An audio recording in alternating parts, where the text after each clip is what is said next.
Actually, I like you a lot, Nico. I just think that I would like you more if you had hair. I thought alopecia was hard. Bipolar II, it kicked my butt. If it falls off, like I'm exposed.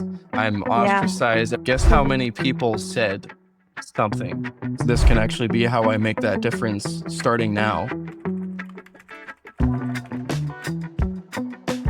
Today's guest is someone who wears vulnerability like armor and turns it into art. Nico Roman is a creator, a comedian, and a community builder. You may know him from the Naked Confidence campaign, or maybe you've seen him pop up on your feed reminding the world that bald is beautiful. But behind all of that is a story, one filled with identity shifts, silent battles, laughter, and healing. Nico, welcome to the Baldie Diaries. I'm And so excited to have you. I'm excited to be here with the fellow Baldy. It's great. Yes. Yeah, it's great to be surrounded by baldies. I love it. So, starting off, I'm been stalking and I literally just watched a video of you talking about enjoying the journey more than the goal. And that is something that I am still learning about. So, I want to start with your journey and where it started. How can you take us back to your first memory of getting to a goal or realizing that the journey is more important? So basically, I mean, the thing is, it's tied to alopecia as well. Uh-huh. Because so like I'm sure as you know, when you're in your journey with alopecia and you're feeling like you're struggling with that sense of identity and feeling comfortable in your own skin, the greatest gift I feel like you could receive at that point is somebody who understands you, who's able to kind of talk you through it and then make you go, oh, maybe this isn't so bad after all. So until I could be that person for myself, it was tough. But then after figuring out just that I wasn't going to put up with feeling like I had to hide and finally learning, like, you know what, it's okay to be me. And that was after wearing a wig for 2 years. And I mean, the first girl that I ever liked. And I feel like this was a formative time, in fifth grade, or like, say, it was second grade that I lost my hair, but, leading up to basically middle school, where that was the first time that people thought it was weird to be bald. And the fact Yeah. that I had lost my hair, and the first girl she said to me, like, actually, I like you a lot, Nico. I just think that I would like you more if you had hair. Oh, wow. And that was my first experience where, like, oh, actually I like girls and I wanna be desired. And then the next girl said the exact same thing. And I'm like, oh, wait a minute. Okay, so it's weird to be bald. And then I got the Yeah. wig for 2 years and had to deal with that. And that I'm sure we'll get into that at some point, but that was Hmm. trash. But eventually, then getting rid of it and realizing that I was going to be me no matter what, I was like, wait, I want to, in the long run, be able to help people to do the same thing. Yeah. And it was, I just assumed that it was something where I would have to get a job that paid well and Hmm. make enough money to then open a nonprofit organization and then try to get the word out about alopecia that way. Though I had made a video on TikTok, and that's whenever I was drawing my eyebrows on with an expo marker. And that Hmm. video ended up going viral. And I had this guy named Mike Sanchez. He messaged me and he was like, hey, I saw your video where you drew on your eyebrows. And well, I have fake eyelashes and eyebrows that I wear in public and a hat. And I saw it and I really was inspired in it because I want to be able to take it all off and go in public. And so we talked back and forth for maybe an hour, just texting. And he's like, oh, everything you're saying is it's really inspiring. And I really appreciate it a lot. Messages me back a couple days later, maybe a week later. And he says, dude, I finally did it. I went for the first time in public without anything on. And I thank you so much for it. And I'm like, dude, I'm so proud of you. Like, you did it. You did the thing. And I remember I was with my girlfriend at the time and I was like, oh my God, dude, this is actually my chance to do that thing. And at the time, I Yeah. think I was only 19, but I'm like, I thought I was going to have to wait forever. But if I use this leverage to actually help people, and that would then become the journey as we're talking about, then I can do this. This can actually be how I make that difference starting now. And this is when TikTok was really just getting traction. And I remember I said to her, you know what? This is what I want to make happen. And I said with like the utmost confidence, and it's gonna happen because I said it's gonna happen. And I remember Period. saying that with pay attention or look at the fact that really the odds are stacked against you. But the thing is, I wasn't even thinking about it. I'm just like, I'm gonna do this. And Yeah. then enjoying the process along the way because it's like what I know that I want to do and still do and wanted to do with helping people and by making videos that are comedic with alopecia. It's like, okay, I just got to do it. Like I know that this is something that I know will resonate. I'm gonna have fun doing it. I'm gonna enjoy every second of it, Hmm. and the rest is history. Because it's like making a product that I was proud of and am proud of is something that you kind of just know it's gonna speak to somebody. I feel like when you know that what you have to say really is something that is a service or will help people, then the universe just has a special way of using your voice and getting that message out there to the people who need to hear it. Yeah. And what a powerful message. Like, oh my gosh, you answered that beautifully.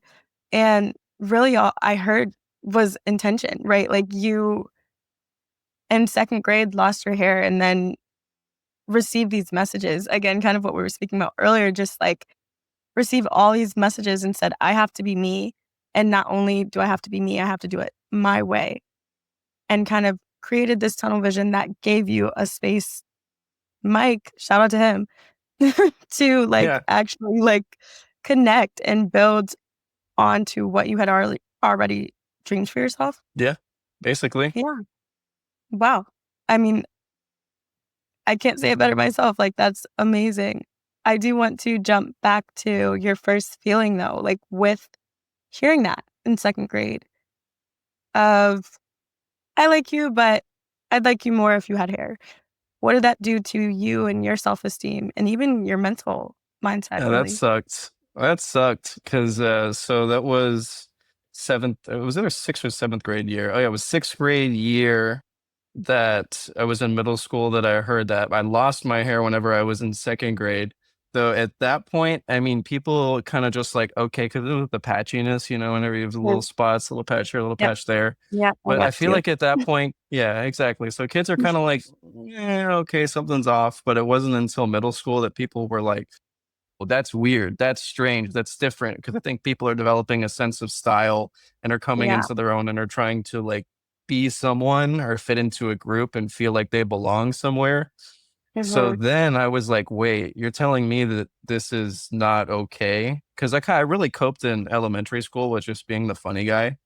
Like Mhm. when I kind of just came out because I was always goofy, but when I actually had to shave my head because my mom was saying, Nico, it looks bad. You're just patchy. You need to either shave it or we're gonna get you a wig. And I was like, I'm not gonna wear a wig. If it's screw that, I'm not gonna go get a wig.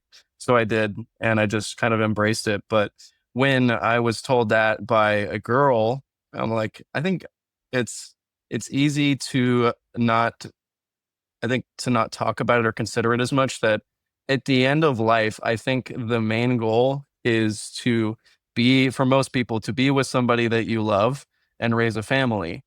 So the first time that you're like, okay, now it's time to start like having little boyfriends and girlfriends and it's sweet.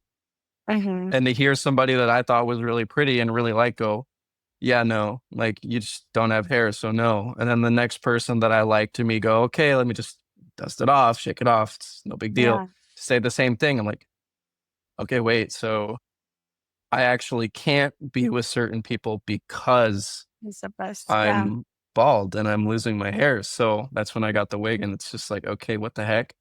And I mean, that Right. made me feel bare and Yeah. confused because it's like, wait, hold on. So I can't help this thing, but because I have this thing, I'm not valid or Right.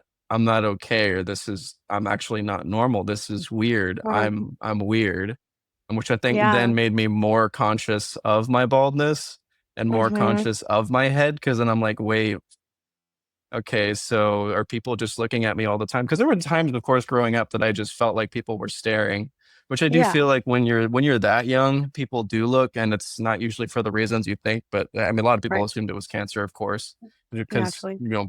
little kids aren't bald by Well, choice. Like now as mhm. an adult, they just if they don't look too close at the eyebrows, they're like, yeah, style choice. Yeah. But yeah, it was Mhm. tough. For sure. Yeah. I kind of have experienced the same thing where it was kind of like, okay, I lost my hair and now I have to conform in a way to societal norms so I can fit in, so I'm not weird. And so 2 years of wearing this wig, were you happy with it? And what made you take it off and say no more? I really did not like it. I didn't like it. I liked what it could give me potentially. Mhm, It's the idea that this will make me normal. And this is I talked about this with Stefan. He's one of the greatest guys ever. He's the my right-hand man in my organization mhm, with hair. So we talk about this kind of stuff in the alopecia organization all the time. mhm. And Yeah. how when you like alopecians, when we think like, oh, when you get hair, all of your problems will suddenly disappear, right? Like everything will be fixed. But it's like, actually, wait a minute. It's like, it's Wait, just you get the hair back, all your problems are still there. they're still It didn't really there. do anything, but it becomes your focal point. Yeah. So the thought Mm, was that the hair would fix all these things, or like suddenly then I would be more desirable. And it's just the wig. I'm not sure if you've experienced or like what kind of wig you may have dealt with went to the adhesive because it seemed easier, but I'm sure it gets really like globby and can mhm. burn your scalp. Builds up So and then yeah, it's like yeah. Mhm. like what the Wow. heck, dude? So yeah, dealing with that was sucky and gross. I didn't like it at all. It was Mhm. and then also you always feel like you're hiding something, or you're one yank away from then suddenly being exposed. Or if Yeah. you're just I played sports a lot, tennis Mhm. mostly, and Wow. I was always felt like I was at risk of one day getting too sweaty and it flying off. And I hated that because I'm like, oh, if it falls off, like I'm exposed. I'm Yeah. ostracized. Everybody's gonna say we're not your friend anymore. Oh my God, no, well, look at this Mhm. alien, bro. Yeah. So yeah, it was No, scary. yeah. Then getting rid of it though was so much more healing because I think it's weird the instance that it happened to. It was whenever I had family coming over. So my family all knew the secret. My mom Mhm. she asked me, she's like, "Do you want me to just tell people that it's your real hair and you grew it back?" And we said, "Oh yeah, Nico took some steroids and it worked." And blah, we came up with Mhm. that story. But my family knew it was a wig. Everybody in my family, my aunts, my uncles, my cousins. Right. And when they Mm. were coming over, normally, my mom would tell me whenever we had guests. So I'd go, okay, they're coming over. You can put your wig on. And this Mhm. time it was my family who came over spontaneously. And they normally didn't see me without a wig because I would still wear it whenever we would go hang out at like family gatherings because we'd get together every Saturday. But I was downstairs. One of them stopped by spontaneously. My wig was upstairs. And I heard somebody come in the door and I knew whose voice it was, but I caught myself running to go up to my room to put the wig on. And I'm like, what am I doing? It's like, it's my family. Yeah, no, they haven't seen me without the wig, but Mm. really? So Yeah. yeah, it was that kind of really set me off where I'm thinking, why would I need to hide, or like, why do I need this wig to then feel comfortable? Like, why am I crutching on this thing so much? Yeah. And it was Mhm. when I was going to go get my passport photo renewed that I then said, hold on, do I really want the person on that photo for the next 10 years to 10 years. be, yeah, somebody with a wig? Because Mm. I felt like the seed had been planted to get rid of it. So do I want to do that? Or would I rather it just be me and know that for the next several years? And I was like, I thought realistically, I'm going to get rid of this wig within the next 10 years. So let me just do it now. And then I did. I Hmm. never looked back. Yeah. It seems like you say something to yourself and then you can hold on to that and be like, this is, I mean that. Like, this is exactly what I mean. So, like, for example, what you said, like, I have this goal and I'm going to get this goal. I'm have the intent of like not wearing the wig in 10 years. So I might as well just take it off now. It's like very, I say this, I mean this. Do you agree? Would you say the same? Yeah, I would say so. I don't know where that came from, but I definitely, whenever I'm like, okay, if I really, I think if I convince myself logically that something is the case, or if I'm able to just say, okay, you know what, this seems about right, then it just makes sense to commit to it. It's like if you know something is good for you, then you should just do it instead of dancing around it or Mm, avoiding it. And of course, I yeah. feel like as time goes along, especially with things like alopecia, where things are more difficult, that Hmm. you then the more difficult things you do, the easier it is to do difficult things afterwards. you just become easier. So you're like, okay, I did that thing that was tough. So if this is the next tough thing, then I might as well just go ahead and do that. Mhm. Because you kind of realize that the things that seem so hard and so insurmountable really aren't as hard once you decide you're going to commit. They're Yeah. uncomfortable, sure. Mhm. They're not impossible. Yeah, and growth is uncomfortable, like, it's hard, but it's also your mind, like, your brain is doing that to you, right? Like, your brain is telling you, "This is so hard, I just cannot do it." But, like, you tell yourself and you're intentional about it, like said before, and then it kind of becomes. So, jumping a little bit, but when you think about who you were back then, right? This Mhm. young Nico, 2nd grade, 6th grade, all of these, like, pivotal moments to who you are now, what do you wish someone would have said to you? There's a lot of things people could have said, though I feel like it would have had to be the right person, you know? Yeah. It would have likely needed to be somebody who actually was experiencing alopecia or Mhm. somebody who actually could speak from the experience. Because I know a lot of people, I'm sure you probably have had people that tried to talk to you and commit, "Oh, it's just hair," or, "Oh," whatever else it may be, and you're like, "Okay, cool," but, they don't Mhm. get it. It's you don't They get it, don't get right? it, it's hard. Yeah. So, and it was strange because I actually had my grandfather who does have alopecia, Mhm. and he's the one who basically I inherited it from, Yeah. and he would try to talk to me and convince me that I should take the wig off or take whatever it was. And because he wore a wig for many years, it Mhm. didn't work so much, but I do think it did plant a seed. Though I will say that the thing that really helped me was what my mom was doing, which is where she would give me options of, do you Mhm. want to shave it all? Do you want to wear a wig? Do you want to do this? And kept it open for me.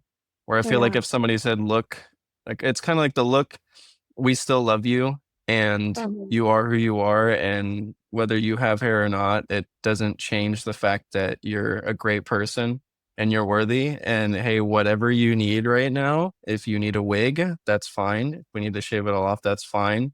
But we got to do something, but you're going to Mhm. be okay. Like it's just going to be something that is different for a while, but you're still you, and hair is not going to change that, even though it might seem like something that's so obvious that makes you feel Right. bare, and like all eyes are on you, but Uh-huh. you're still you.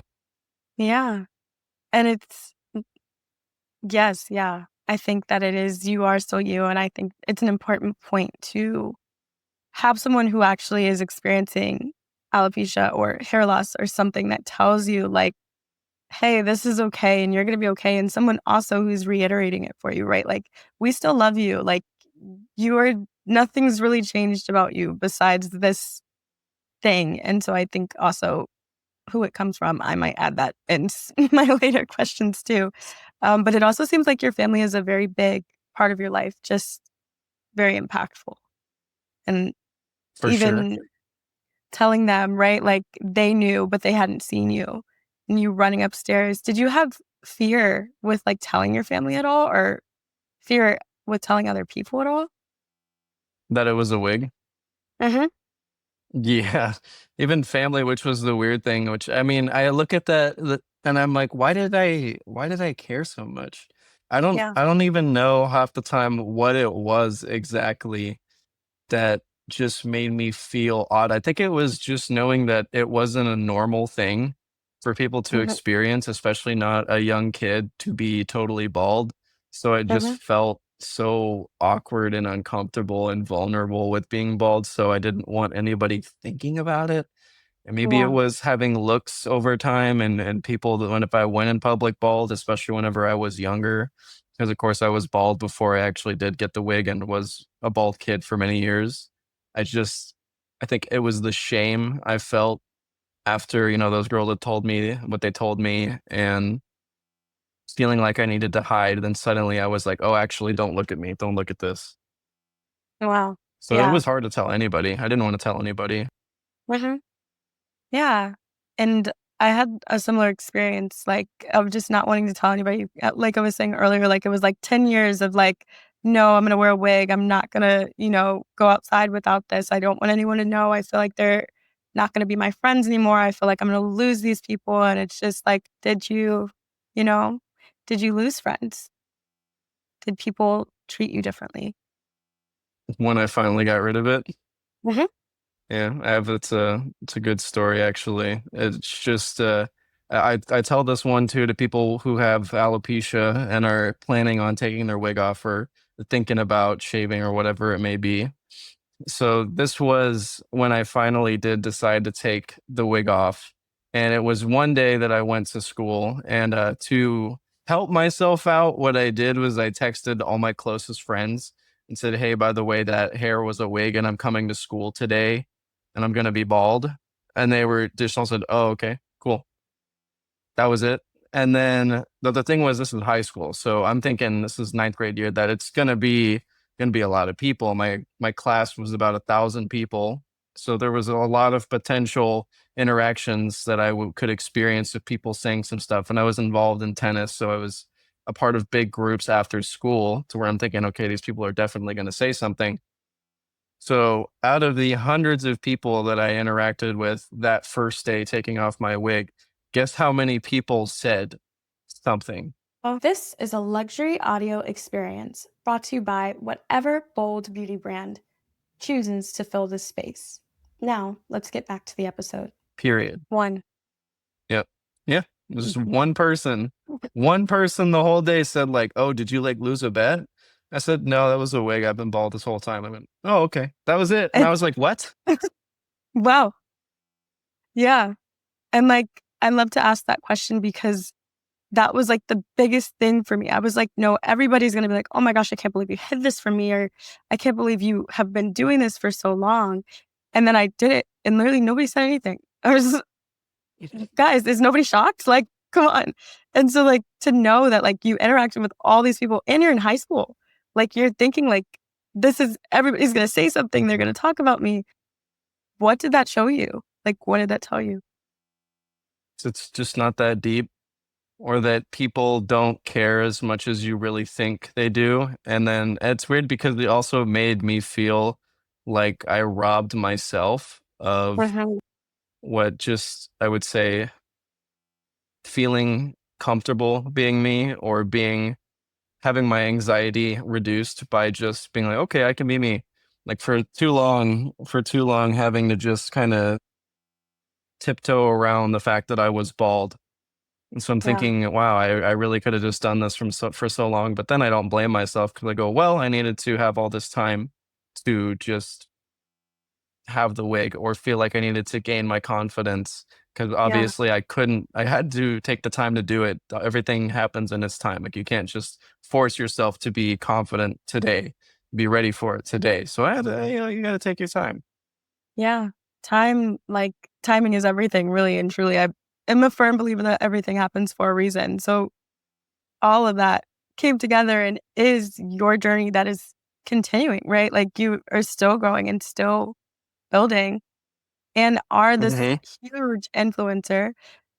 And I want to transition a little bit. So when we talked previously, we talked about mental health, and I know that you're in school right now. First, how's that going? Just like side note. It's fun. It's a lot of fun. Actually, I came up because we all introduced you ourselves. Whenever you first come to a club, and they're like, "Oh, say Right. something about yourself," yada Yeah. yada. And then I mentioned that I did social media after, like, I'd already made some friends and I'm talking to people in there. And I had mentioned that I have alopecia, and I started doing social media about 6 years ago to do to inspire people to accept themselves. And somebody went, "Are you the guy that put the plungers on your head?" Goes, "Oh, dude, I knew you looked familiar." That's so funny. But yeah, so like doing that and getting to like be social in school, I think is the biggest thing for me. And seeing that, to me, it ties in, like, the psychology aspect ties into the alopecia, because I'm thinking like, oh, if I was to do something, I would be a therapist, which I know obviously that's what you were doing. And to then be able to help people with their self-esteem and self-confidence through the avenue of psychology, like, it's just a super awesome thing. So it's cool to see that, people are impacted already without me even having Yeah. it completed my associates. Are like, yeah, I know your stuff and I know the message that you're spreading. Mhm. So I'm Exactly, already and I in school where, you're ex going to do that thing, but it's like, but technically I've already done the thing and am doing the thing. It's just taking it a step further. and you're already doing everything that you have already set out to do. Mental health wise, we just using psychology. Do you use it in your social media? Like, do you use any of those techniques or things that you're learning with social media? I would say I more so just choose to talk about things that matter to me in certain places. And there's topics of conversation that I might cover sometimes and say readings that I'm doing for Mm, class. And then I see some videos about certain things where I'm like, kind of put the knowledge together and figure out how to deliver things better. If I mhm, like say, for example, whenever we were talking about autism, or I've made the post talking about autism, and yeah, I would say combining knowledge from school and classes to like deliver the message in a more meaningful way. I also talked to some friends of mine who actually have autism to get a mhm. better perspective and also, be able to make a message that seems more educated and informed and like I would say open minded and not just somebody that doesn't seem like they're trying to be a jerk. Like I feel like school has taught me a lot of better ways of approaching deeper conversation topics whenever it comes to mental health. Yeah, But I for sure. definitely do like to talk about mental health, and it just depends. It's something that I actually want to do even more because I've noticed how people really appreciate those messages, and I did those in Mhm. the early stages too, before even taking psychology classes, talking Yeah. about mental health and talking about self confidence and self love. And I would do those videos, and I didn't know if they were going to go anywhere, but I remember the first time that I had done those with my alopecia story that those just went super viral, like getting millions of Yeah. views because people were like, "Ah, yeah, Mhm. Vulnerability literally is key, like, people wanna hear it, and I think that there's power in the message that you are spreading, right? Just as a creator, I am also wondering for the people that have not seen that video, just I wish people could, like, listen to the conversation that we had about the power of, like, not saying that you have something or, like, not claiming something unless you truly have that diagnosis. Can you speak a little bit more about that? for sure." I think so. I have bipolar II, which Mhm. is something that impacts me on a daily basis, and I know we talked about that before. And I had to get a formal diagnosis, which took some time to then be able to get properly medicated to actually tackle this thing and figure out how to get my life balanced again. So Mhm. there's a million things that we thought it was in the beginning, like just major depressive disorder or generalized anxiety and all these other things. And it wasn't until getting the right diagnosis from a professional psychiatrist that, the medications that work for regular depression do not work for people with Mhm. bipolar. Uh-huh. So for people to think that, oh, I have this one thing, or you're reading online that these are the symptoms and this is what it might be. And then you try to self diagnose and you just jump to these conclusions. It's like, dude, there's so many reasons why you might have less energy, or you might feel anxious around other people, or you might and to try to jump to conclusions is just, it's not good for you, especially Mhm. if you're going to try to go get medication of some kind. Like, you need to talk to a professional. I don't think it's healthy whatsoever to just try to self-diagnose. It's weird too because people were saying like, oh, like, say for autism, for example, I talk to my friends who are autistic and they say that I must be.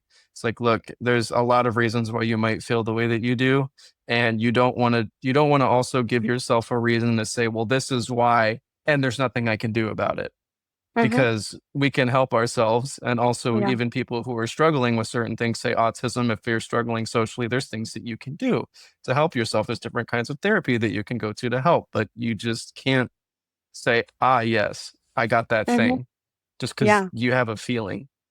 Mhm. Yeah, I have a feeling TikTok told me I did. Everyone is saying these are the signs and I fit that mold. It's getting a proper diagnosis from someone who is professionally trained. And thank you so much for being so open and sharing your bipolar II diagnosis. I want to talk a little bit more about it if that's okay.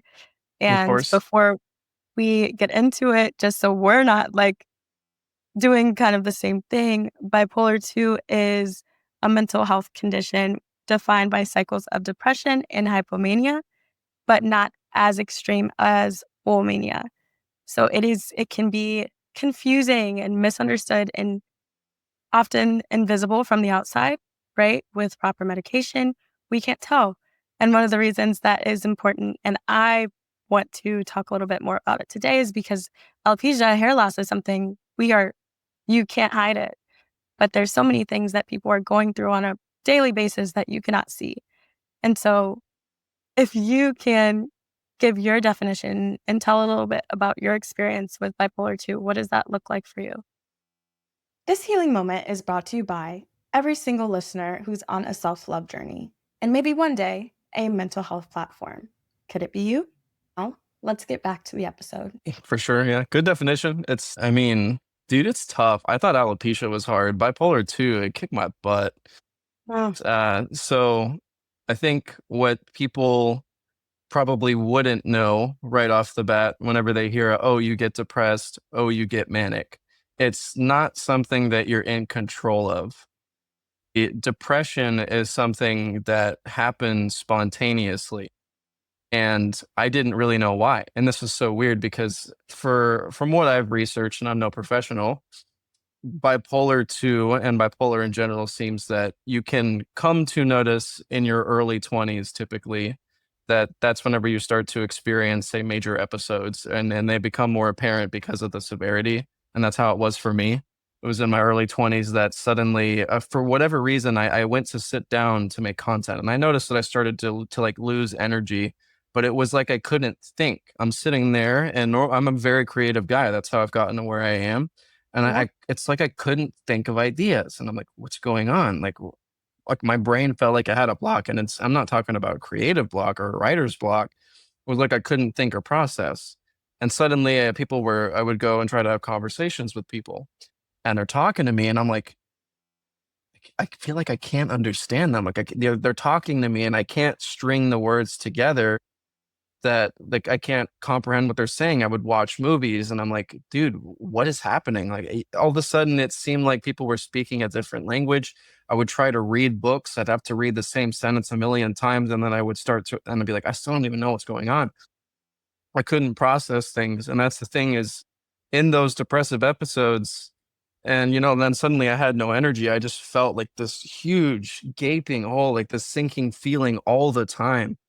Was Oh, miserable, man. Oh my gosh. When it was bad. oh, And for no reason too. The worst part about this was when all this stuff was happening. So for me, bipolar and the depressive shut down my cognition severely, which that is the thing that I think most people will not. It's hard to understand. Where you're like, what do you mean you lost your cognition? Like it's like my sharpness. If you know that you are like, let's say that you read at 100 words per minute. Now you can mhm, only read it 10 to 5. It just happens like that. And you don't know why. Or let's say that you're great socially. You have amazing social skills. You can listen to somebody incredibly well. And you're very personable and you're really quick witted. You can listen to what they say. You have a really funny joke like that. And you come back like that. Gone. You know that you enjoy watching movies. You're able to follow plot lines and just enjoy this whole thing. And you're great and artistic. Gone. mhm, You can't focus. You're trying to watch something. You're like, what are they saying?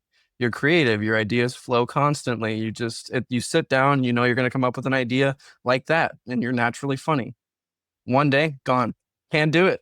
And you're just like, what? And it was so spontaneous. And I'm like, dude, what is going on? My life was great. I was thriving in my content. I was working on something I loved every day. I had great family around me. And I'm like, what is happening? And it took so many depressive crashes and then manic where we thought, oh, he's cured, everything's fine, because it's hypomania, which is less severe. Suddenly I had all the energy, all the creativity. I was able to get out. I was able to do all these things I could normally do again. And even more so because when I was manic, it's the level of energy you have is insane. And I just thought, oh my God, I'm cured. I'm finally back to normal. Everything's fine. And I was elated that suddenly all these things that I couldn't do, my career that I pretty much had to give up. Like oh, social media, this thing that I've put so much effort and energy into, and was like, broke the mold, went up against all odds, made my dream happen. Imagine that one day this thing happens to your brain and you're like, oh my God, I can't do it. And not because I don't want to do it. It's just, like, what is going on? Why is it that I can't focus? Why do I feel so drained? That was miserable. And it was so Mm. hard not knowing what it was. And then the only reason why I came out of it was going hypomanic. And then, my career accelerated again because I suddenly had all this energy and I was like, I'm going to put Right. it all into the career because I had to give up for a while. Did that, went up and then down, up and then down. And only now, like only after a serious crash and going to a stay in California where like I was on the verge of, the Yeah. worst possible outcome. And then went to a place, it was an amazing place called Elevations. And they helped me to get back on track. That's where I got diagnosed. That's where I got the proper medication and not just antidepressants. Mhm. Where my psychiatrist originally that was in Houston was like, okay, it must be major depressive disorder. And Mhm. they can only do so much and try to guess what things might be. You're not going to immediately jump to bipolar. Just like, oh, you Right. seem like you're depressed. But I'm like, I'm telling you, I'm not, man. My life is good. Like, I have nothing to complain about. I don't know what's going on. And I Mhm. could barely even explain it too. It's like I couldn't string words together. That's how I felt. I felt stupid. Hmm. Yeah. It was so bad. Wow. And like interesting perspective, right? Because I don't have bipolar. I only know it from a definition of a book, right? And so to hear your experience and like just seeing your sharpness being lost, you're losing like parts of yourself after this, you had to rebuild your identity and then rebuild your identity. And now it's like, I have to do this all again. And going through these like depression, like you're going through depressive episodes while also trying to maintain everything in your life and you can't even understand what's going on. And so Hmm. it just seems like an extremely vulnerable place to be. And this might be a crazy question, but how did you give yourself grace in those moments? Like, did you give yourself grace in those moments? Did you give yourself just time at all? I mean, time is the only thing that I could give myself. And let me tell you, there's times I didn't even want to give myself time. It was bad. And then like just that miserable feeling on the inside of just, it's the, of course, I'm sure people who have been horribly depressed, like super, super depressed to the point where they could barely even get up, know what that feels like. And they say people with bipolar, the level of depression they experience is even deeper, just whatever clinically or chemically, however you can feel. So going that low, that was really tough. And I would say to give myself grace as time has gone along, the way that I feel I've been able to forgive myself is say that, it's not something that I'm in control of. The same thing with alopecia. And in these lessons that I've learned with just, okay, so you struggled, you went down, you found your way back up, you found your balance, and you've still been able to carry on and continue with the thing that matters to you. If anything, it just teaches you that everybody is going to go through hurdles that they're never going to expect, but you can become more resilient in time. And if what you care about is something that you know is going to help people, then no matter what happens, no matter how you go up, how you go down, just still believing and knowing that you've got something you really care about there that can give to the world. Like, I think having something that really mattered to me and a message that really mattered to me helped me get through it. Cause I'm like, look, even if with bipolar, especially where I'm like, okay, I knew that getting through the alopecia thing was going to be something that I could give to people. I can teach people how to finally become confident again, finally become themselves again. And with bipolar, even at the points where I was at my lowest, and I'm like, oh my God, how am I going to do this? I made a journal actually, and I called it like Nicholas Roman's Guide to Surviving Bipolar. And I was like, Mm. okay, I'm gonna write honest journal entries on this thing because you know what? I'm saying that I don't even know if I'm gonna make it through this, but if I don't make it through it, then who else is gonna be like? How could I give the message to somebody else on how to do it? Yeah. Somebody else is going to be feeling Well, the way that I do and needs help getting through it. So if I can do this, when I get through this, then I yes. will be able to help people to do the same thing. So I started to write honest journal entries in that because I was like, I need to get through this because somebody else is going to be struggling and I'll be able to help them get through it too. So I had to Yeah. be patient with myself. After getting the right diagnosis, it was a lot easier because it was like, okay, you're Mhm. going to have to experiment with medications. It's going to take a lot of Right. time. And we're going to have to try some. Some are not going to work. You're going to have to get off of them. And then you're going to have to get on some new ones. You're going to wait a few weeks, see if they work. They might not. And you take some more weeks, get off. And it's tedious. But I was like, you know what? When I felt like I was balanced or level or even a little hypomanic and suddenly I had energy and could invest my time in the things that matter to me, it's like, well, when I'm there, then I'm able to give so much and be the person that, I guess I see myself to be. But when I'm down, I'm like, but I don't feel like I am that person, or I don't have as much energy. But it's like, but you are still that person and you can still give and you can still be loving. But at the same time, you can take that chance to just be loved and be not as productive. Yeah. Just be Be human human. and realize Right. that in order to be valid, you don't need to be giving constantly or need to be doing constantly. It's okay to just exist and don't find so much worth in like what you have to offer. And also Mm. just knowing like I've already given a lot. Yeah. But even then, I think it's more so made me reflect inwards on what does it really mean to just be human and how much is it that like what is it that is gonna at the end of your life make you go like I was valid? And it's like, okay, do you realistically even need to do anything? Do you really need to produce this great product or do this great service or do this great deed? Because I think the more that I've gone along, it's like you can always do more, you can always be more, you can always help more people, you can always inspire more people, you can always make more money, you can always I don't know, travel more, you can always do this. And eventually, I mean, you got to be able to say this is enough. And Mhm. I think bipolar has definitely helped me to go, this is enough, or be more present with myself and just kind of be like, this is today and, yeah, it helped me a lot more than alopecia did on that respect for sure. Yeah. Wow.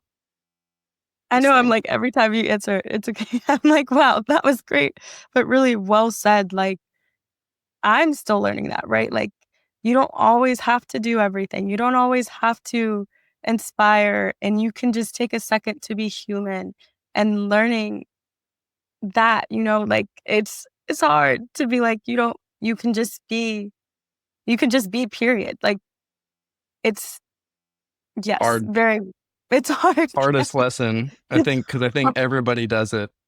Mhm. Yeah, and I think I think it's I everybody think wants there's to a be deep bro.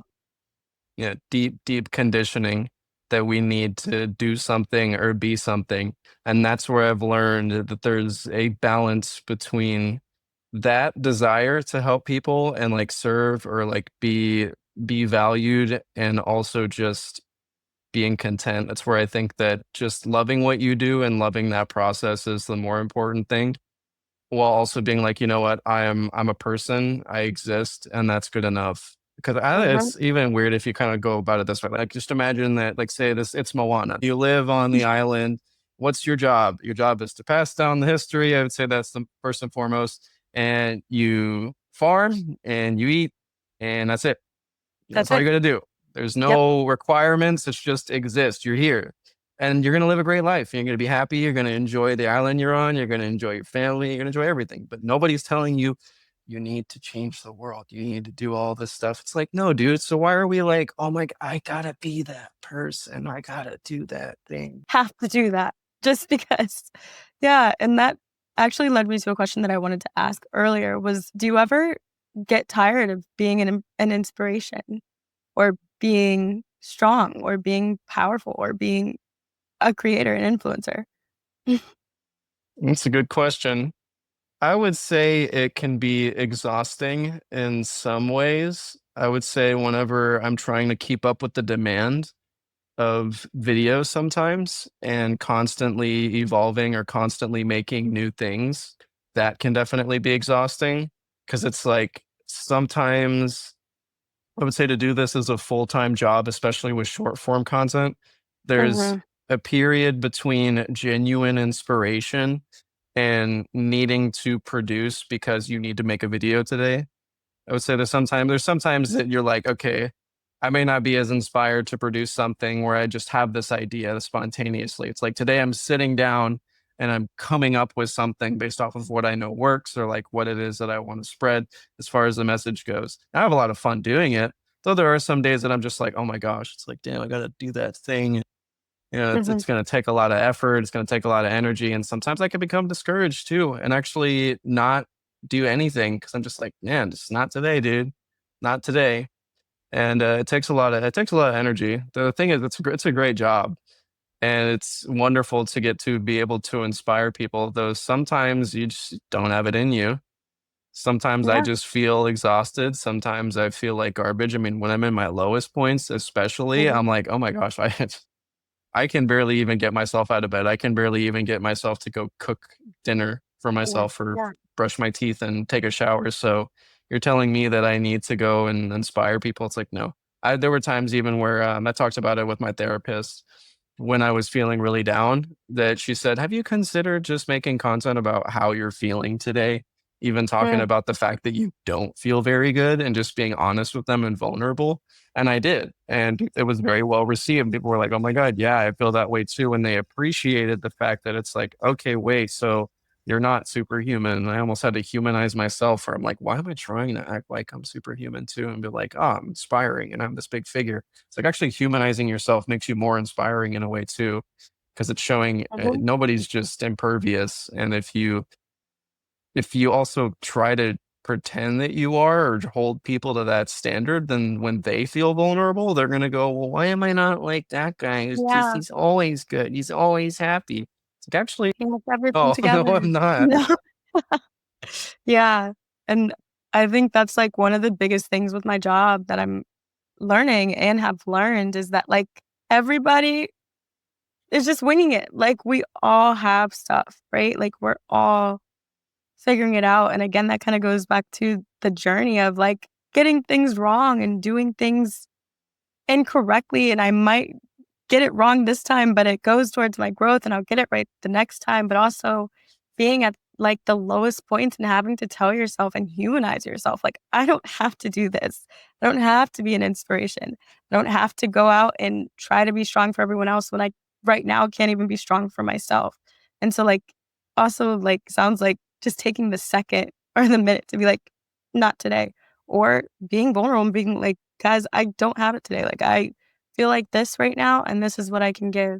And like you said, it is accepted. People also want to hear that you're going through something and they're human and we're human together. And we can all get things wrong and or feel low and be together. So yeah, Absolutely. yeah. I'm Well jumping. said. Thank you. I heard that you were a funny guy. Just throwing that out there. I might have heard it just transitioning a little bit through loss, this diagnosis, through the rebuilding. You find joy in literally every room. Like I from what I've seen, right? Only social media and like talking to you as well. But you're just a bundle of joy. How has comedy, being humorous, being funny, how has that like kind of created your reality? This break is just waiting for a mission driven brand that understands what the Baldie Diaries is doing here. Now, let's get back to the episode. A good question, bruh. Literally, I mean, how am I gonna cope? How am I gonna cope if I don't? It's like when life is just swinging at you. Like, the best way to dodge is with a joke. You get slapped in the face, and you're just like harder. Yeah, it's one of the only ways that you can really do it. It's it's it's so tough. It's so tough. But yeah, I would say that also. I think especially with the alopecia stuff and being able to do things, drawing on my face, putting on suction stuff onto my head was a great way of showing people. I think like that is the one thing that I could think of whenever I was younger. Like I would be I was already felt vulnerable enough just being looked at, but if you did something, that would just feel like an absolute violation. If somebody came up and put a plunger on my head, I'd be like, oh my gosh, that would end me. Dude, that would end me right then and there. So like literally being the person to then decide to just do that willingly or then get the suction toys and put that on my head. I just Mhm. feel like that is I think that's where the ultimate confidence comes from. It's when you can laugh at yourself. But I also feel like comedy is this great tool where I said this to my girlfriend the other day. It's kind of like this special level of intelligence too, especially when I think you're like witty and certain things. It's kind of another way that you find really good friends. So comedy kind of jump cuts these certain things where you don't have to say the words to then be able to understand that you relate to somebody. Like, say, whenever people make darker jokes or dark humor, and you make a joke that is dark humor, and it kind of lets somebody know what you've been through because you're Yeah. able to make that kind of joke. And then this person laughs at that joke. You're like, ah, okay, They so get you it. get it. You understand it. Exactly. So then you already are like, okay, I think I would want to be your friend. And then you hit it off more, which is why I think comedy is that magical thing. So that's why it's been such a cool part, such a cool thing to have in your Mhm. life. Like actually, I can even look at the other day whenever I was over at that psychology meeting, and there were these people that joined me at the table, and there was this girl who was talking about like the energy levels that she had with doing certain things and like getting these jobs done and having all these classes in the early stages and whenever she first started out college because it was more exhausting now. And I just threw in the joke, oh, me when I'm manic. And she laughed and she was like, oh my gosh, I was literally just manic the other day too. But so I knew she understood. So I was like, oh, this joke's gonna land. And then when she laughed, I was like, yeah. Yeah. And now we're chill. So like, all right, yeah, now we're all chill. Comedy is like a really special thing. It makes friendships even better too. It's a great way of relating to people. I feel like it's just one of the most unifying things in the entire world because it's the unspoken, well, like a spoken, but not even. It depends. But yeah, you can say less and it means more just with a Yeah. simple joke. Mhm.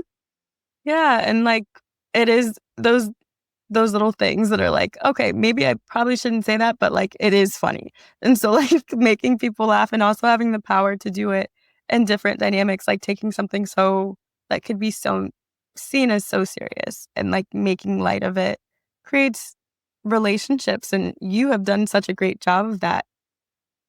Not even, like, physically, right? You're speaking to millions of people just by putting a plunger on your head. Where did that idea come from? Like, how are you like, "Hey, let me put a plunger To on be my head?" honest, I don't even remember exactly what it was. I was just like, I think I was like, oh, this probably would work if I suctioned it to my head. Because I remember one of the first things I ever suctioned to my head was before I ever made videos. It was this Mhm, Bluetooth speaker. I had a hickey there for 2 days. But so yeah, mhm. that's where I was like, oh yeah, you can suction things to your head, and it's funny. So I don't know. I think just one day I was like, oh, I'm gonna go buy a plunger on Amazon. And, yeah, I suctioned it to my head. I think I was looking for things deliberately at that point that were alopecia related. I do remember that. I wanted to make alopecia related jokes, and I was like, "Oh my god, it'd be so funny to get put a plunger on my head and do a video with that." I don't even Yeah. remember what the first one was. It just did it a lot. And, people loved it, of course, and but the Mhm. silly suckers, though, that was my favorite Yes. thing, and they still are because Mhm. those I just looked up a bath toy. I was trying to look for something that would suction to my head, and I was like, "Oh, bath toys," and I was like, "Oh, those are pretty interesting. I wonder if I could do something with those." And then getting them and realizing, I could customize them, be like, "Oh, this one kinda looks like a crane, and I can grab things with them and move them around," and just being able to get creative with those. It was like Yeah. turning my bald head into a utility, basically. Like a Swiss Army knife, basically. It Mhm. was great. Wow. Dude, those are Yeah. so much fun. So, yeah, that was very deliberate, and that ended up becoming one of the best decisions I could make because Mhm. that literally then transformed everything. They became a trend. I Mhm. got sponsored by the company that I had reached out to who had the product, and then it was so crazy because, they were like at that time in me making those videos that then have now gotten over billions of views, they were saying like, yeah, you actually ended up raising the entire market for those products because there's a ton of companies that make them. And he said, yeah, we were increasing sales, but we were also noticing that just a lot of other companies that made these were also increasing their sales because of your Mhm. videos. So Wow. it's been the competition has been really intense. I'm like, wow, really? That's crazy.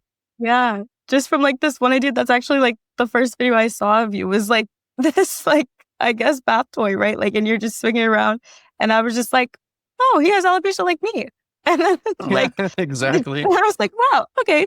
And then like just clicked and like went through, but really just to know, like you just kind of got that idea and was like, let me try it and raise sales for this business, right? And everyone else who has this thing, right? Like that's crazy, insane, but also amazing for you and your brand. Really, you are a brand.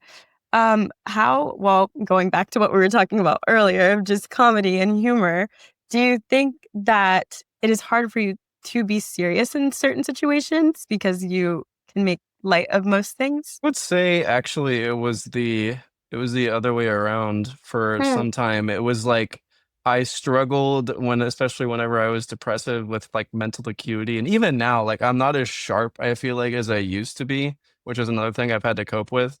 Yeah. Um, it's been more intimidating sometimes to feel like I can't be funny. And Hmm. it took me a while to be like, "Oh, okay, it's actually okay to not be funny." Because That's so cool. normally, like, I deal with being serious or like, oh, having deep conversations, which I appreciate a lot. But it was Yeah. hard to like I typically was the funny guy, and it was a difficult situation to feel like I couldn't be. And the Hmm. fact that I was like, okay, I feel like I'm mostly serious or like mostly just having a regular conversation. I don't feel the need to interject humor, but it's like, okay, but I need to be funny, right? I need to go and need to be funny. That's what I'm known for. And it's like, actually, you don't. Actually, you don't need to do that. And wow. Especially whenever I would get invited onto, say, yeah, they're doing podcasts or doing things or interviews, and people would know me as the funny guy, and it's like, be funny, dance monkey. And I'm, crap, dude, and like I don't feel sharp right now. Oh my gosh. And I think that's a really dangerous place to be where being funny becomes a part of your identity. Like it did for me for a while. Being funny was a part of my identity, and that's not good because then it's if you're not funny, who are you? If I'm not funny, then am I worthy? It's hold on. It's like that's not even what made you worthy in the first place. What are you doing? Yeah, Wow. I think Mm. because I was known, especially as the funny guy on social media, that's what made it tough. And it was a weird thing suddenly then entering the world because I became popular over COVID and re-entering the world. And all of a sudden, these people that never knew me were like flabbergasted to meet me. That's wow. Like that's like your first experience meeting this, like, and also having someone come up to you and then that's a lot of pressure. But also Yeah. I have heard that actually that like it is a lot to be known as this person and then also have to keep that up, right? That facade. And so now, kind of as I said before, you have very serious videos where you're saying like again that vulnerability, but then also you're able to go right back into being this person who is hilarious and so funny and very creative, right? In different forms. So this episode is brought to you by Future Abundance because the right sponsor will feel aligned, authentic, and right on time. Let's get back to the episode, y'all. Okay, so I want to talk about the Naked Confidence campaign. And it is a movement, right? Like it is started basically with Mike and you, right? And Hmm. if I remember correctly, Stefan. Yeah. Stefan. Close. Yeah. And tell me a little bit about the organization. Like, what is your purpose? No, it's the best thing ever. It's the coolest thing I've ever gotten to Hmm. do. And literally, it started ever since I started social media. And then I made this post on TikTok and I said, if you have alopecia, stitch this video. And I just went and DM'd them and was like, hey, I'm making an alopecia Discord.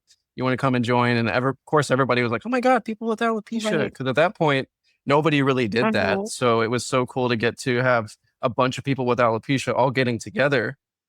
So we started doing Zoom calls and pretty much Zoom hangouts is what I call them. I don't mean even the first meeting, it was pretty much like hangout was a hangout, chatting about alopecia, chatting about life, and kind of being like, hey, wait a minute, like, yeah, we have alopecia, but really we're just Right. people. And it was suddenly a place where it was just where we're comfortable being ourselves. Kind of like, yeah, you got the thing that I got. It's like, that Spider-Man Right. image where Hmm. Everybody's this getting is that one. Yeah. hmm. Exactly. So it was really cool to get to do that, and now we have members globally, which that's crazy mean, it happened very quickly. We'll chat about alopecia, which has even become a secondary Mhm. conversation topic now because we all became really close friends. I've got so many members who have met each other in person now Mhm. and have become really good friends. People who've traveled to different states or countries Yeah. just to meet each other and hang out. That's awesome. So like seeing that community grow, and there's one member whose story like really sticks out to me, and it's one of the most awesome things. His name's Sean. Mhm. He came into the organization when he was 16, and he's 21 Wow. now. Seeing his growth and coming into his own with his alopecia, because when he first came, he was struggling. He even had a point where he had to become homeschooled because of some of the bullying that he was facing in school, though we were able to be here for him in that whole process. And, he was able to come to us, vent, talk about what went on. And I always knew that, my story would have some impact. So I never had imagined how impactful it would be to have so many other people in the same place and be able to build a community that would have 7, 8, 9, 10, 15 people Mhm. all being able to say something and be like, "Hey, yo, we got Mhm. you," and give their own unique perspectives and be able to be there for Sean. And now he's doing better than ever. He's gotten even more involved in martial arts now. And it's like I remember whenever he first joined meetings, he was very quiet. He was more of a listener. He would talk whenever he was addressed, but now he's so much more talkative. He's so much more comfortable in who he is. You can tell that he's really become Sean, Yeah. and getting to see that transformation and get to be a part of it is just one of the coolest things in the entire world. And we've had other members who've gotten to do that. We had a new member, Olivia, join the other day, and she's very new to this journey. Mhm. And she actually doesn't technically have alopecia. She has this condition with I think it's her liver. Mhm. It's dealing with some hepatitis that's basically got caused her hair loss, though it's an autoimmune Right. thing essentially. So I was like, oh, I don't want to. When she had messaged me and talked about her hair loss journey, we had exchanged messages back and forth, and I was like giving her some advice because she explained how she felt like she always wanted this Rapunzel hair and felt like she couldn't have it. And I gave her the best advice that I could, and was there to empathize as best as I could. But I was like, you know what? My story is not going to be the only story that can really help her. And I know that I have women in the alopecia group who will be able to speak to this more because as a guy, I don't relate to the Rapunzel hair thing. Now I know about having hair and having this expectation, but I don't want to say, you know what, you don't have precisely alopecia. Therefore, I can't do that. And I was nervous to invite her because I'm like, I also don't want her to feel excluded because she doesn't have alopecia per se if she comes in and we're sharing stories, but I'm like, you know what? That's the same thing, dude. It's hair loss. And where is she going to go to get that support? So she came in with her mom Mm. and they were on the call, and we had it was about 10 of us on the call, and we were able to give her some advice. And oh my gosh, just seeing how she found so much light Mm. and seeing her demeanor shift and getting all that support that she Yeah. needed and feeling understood, and seeing how you could feel the energy from when she joined to when she left, because it was like a 2-hour chat. Yeah. Oh my gosh, it is just super awesome. It's a very fulfilling experience to get to see that transformation in somebody, and also get to see how much all of us care to jump on and help. Yeah. To see that many people that are like, yo, like I'm here for you. How can we help you feel better? Everybody was so happy to get to say something. Yeah. Talk about marketing. Like, I am like, I wanna join. Like, that sounds so amazing because it's like Well, you should. I will. Anyways, yeah. I think, like, it is so cool to be able to be surrounded by people, like, that's what I wanted, right? Like, that's why I wanna talk to people and communicate and learn their stories because I did not have that for a really long time, and to have a community that is built on people reaching out and being like, "I can be here and support you, and here's my story, and here are things that you can do," and we are all a community, right? It's not just alopecia, it's hair loss. Like, it's still having to rebuild, having to find an identity, and also, that sounds like me down because I would bring my mom too. I would be like, "Mom, can you just come and sit with me too, please?" But it's, also having the strength to be like, I don't have all the answers, so let me reach out to the community that I've created and Mhm. find these people. And they did help, right? Like, that's amazing. So it sounds just like a great community to be a part of. Is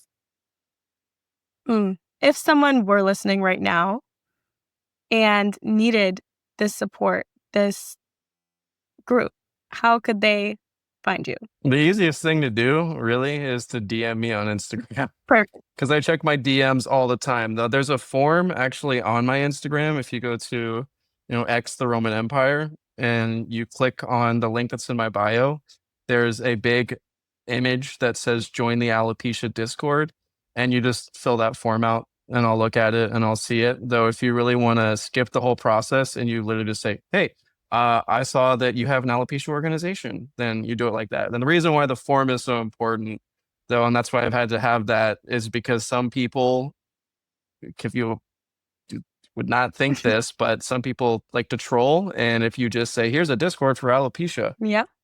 anybody will Yes. join. Anybody will join and will say dumb Mhm. stuff. They'll be nasty. They'll be weird. Yeah.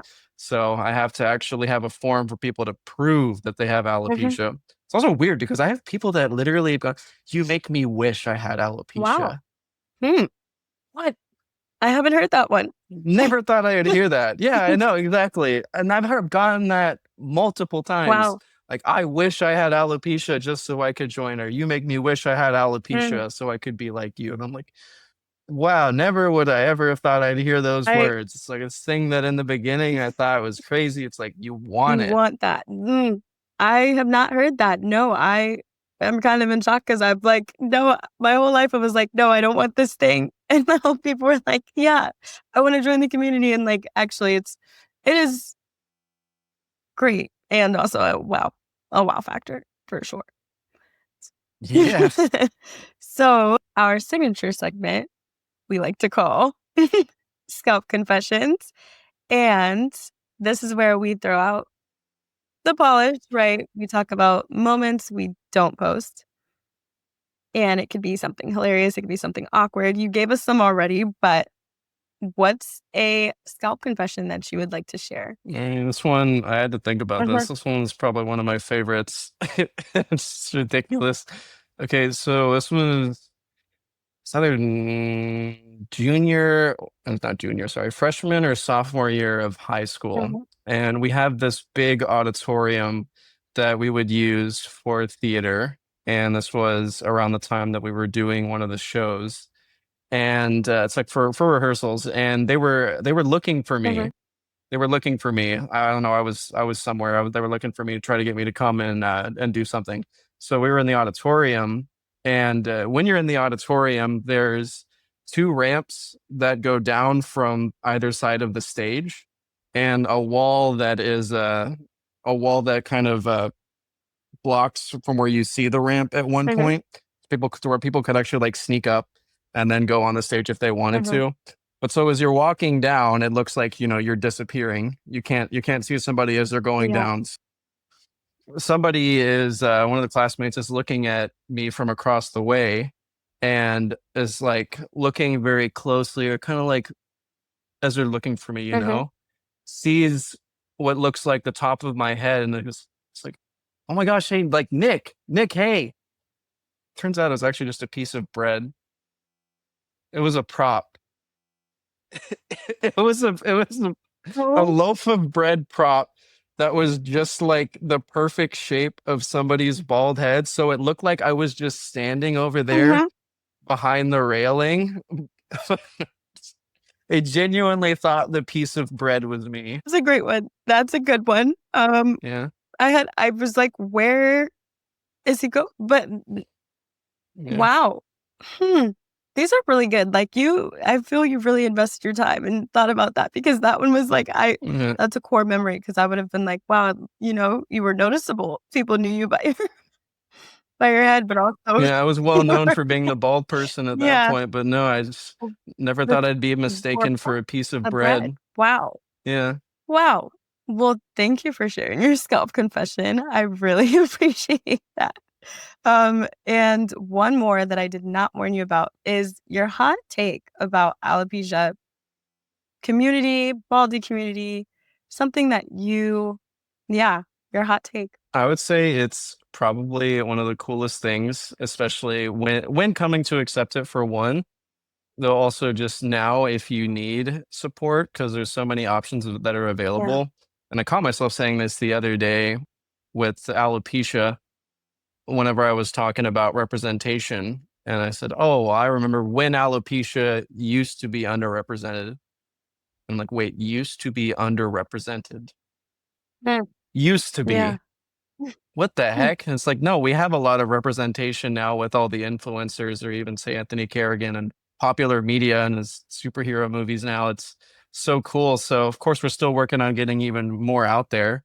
But the fact that now there's so many people across all social media who you see who have alopecia, or the support groups that Yeah. exist. And that's one of the coolest things. But the communities, I know, especially say through my community, where I've seen how close everybody gets, and just how cool it is to be a part of. It feels like having your own people, Yeah. or your own tribe, Mhm. I would definitely say.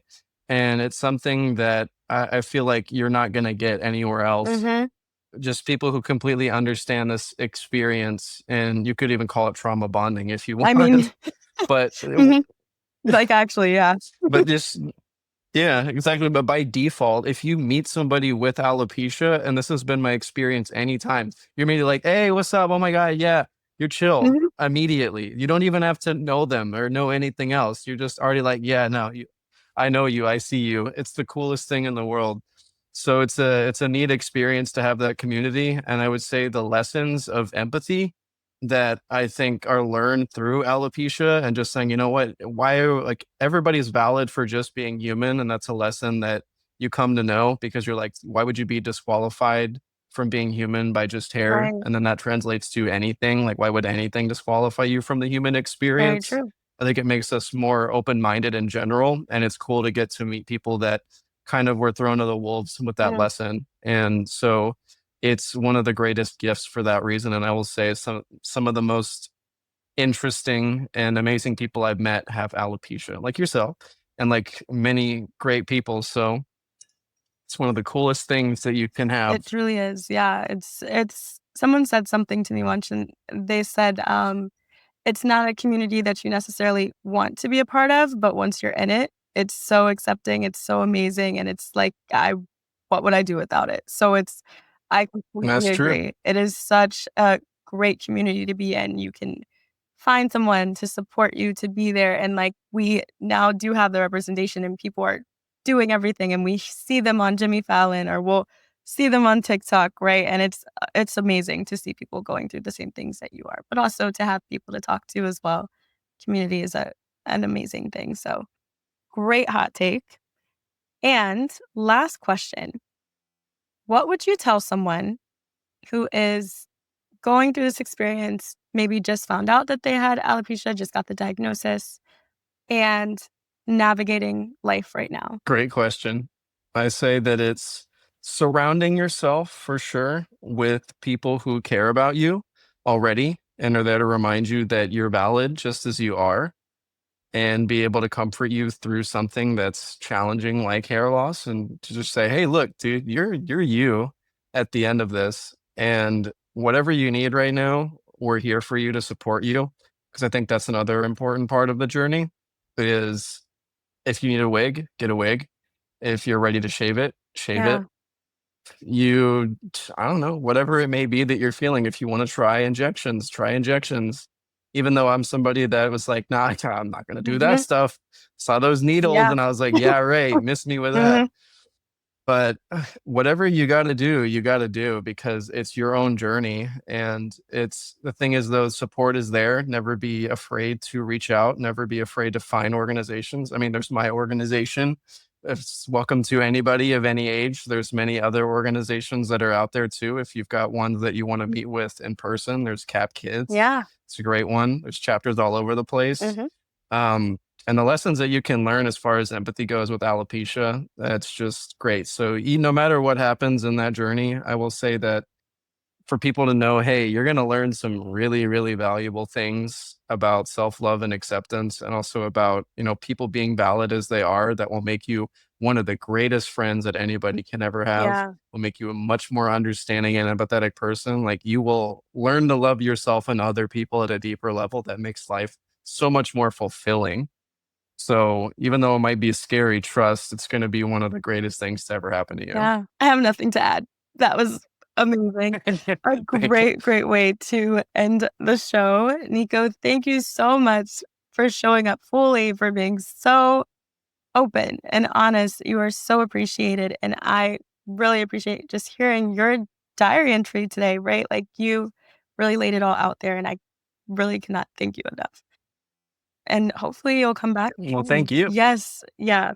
Thank you.